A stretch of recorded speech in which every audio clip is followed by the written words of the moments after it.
pastil overload. Uy, sarap nito oh. Grabe na yan, Neneng ha. Ngayon ka lang makakatingin ng pastil overload. Nani, meron ka pa ba dyan ano? Ito, Hungarian sausage.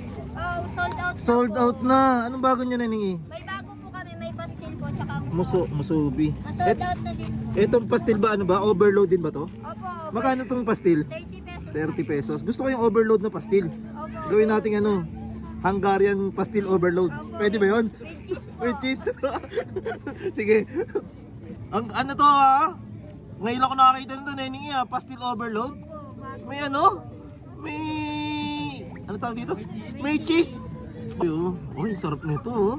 Pastil overload. Oh. Grabe na yan, Neneng ha. Pastil overload. So tatry natin to.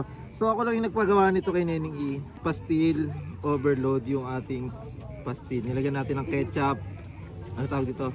Cheese tsaka yung cheese sauce. Tikman natin.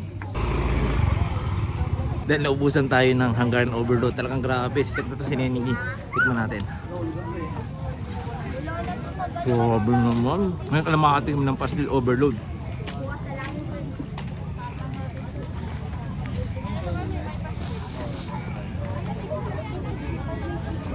Harap. Grabe, 30 pesos lang pastil overload ito.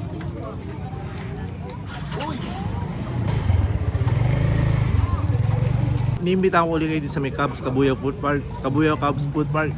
Bisitahin natin yung mga stall dito at syempre si Neneng E.